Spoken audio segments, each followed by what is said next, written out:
partit opozitare të deri sot me në Kosovë, do të mësojmë në këtë pjesë të Rubikonit. Zoti Florin Krasniqi, kënaqësi t'ju kemi Rubikon. Kënaqësia jeme, faleminderit.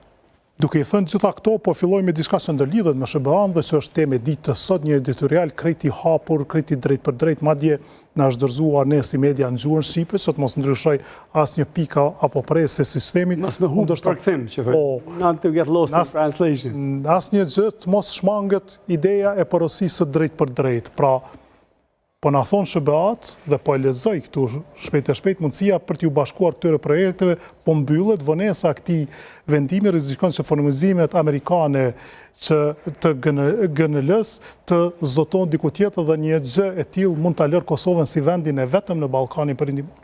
Pa qasje në gazin pra amerikan. Historia nuk mund të qëndrojë në rrugë të vendimeve që do t'i sjellin përfitime popullit të Kosovës sot dhe në të ardhmen.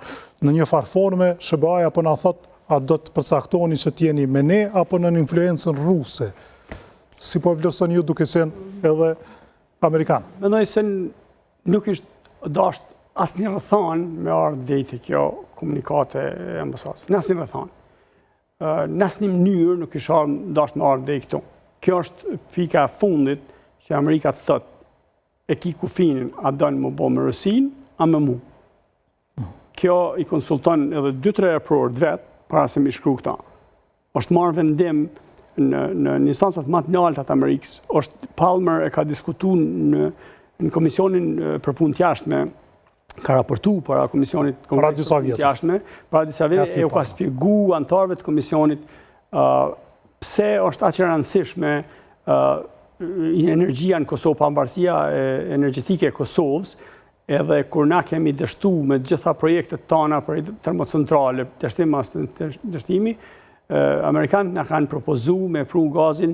Ky është gaz në formë likuide, që ky gaz për cilin fol kjo, vjen në formë likuide dhe gasifikohet edhe futet në prodhim të energjisë, ose për çfarë edhe për ngrohje të shtëpive, për kuzhina, për gjithçka.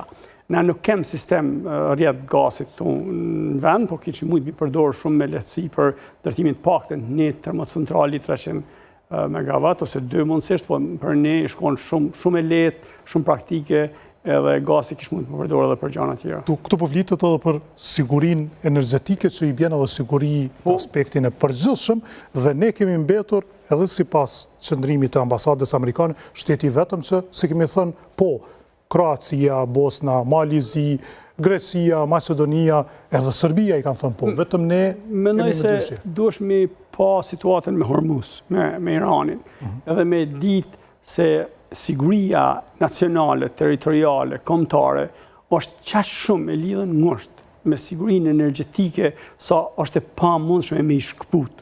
Është e pamundshme.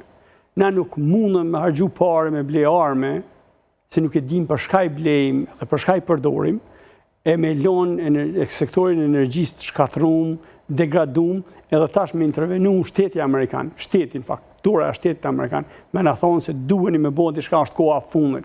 Unë mendoj se gjithë ky eufori... Nëse s'bëjmë, çka ndodh? Po unë fakt nuk e di ç'a ndodh, po një gjë e di. E di se Amerika është të çudor për neve.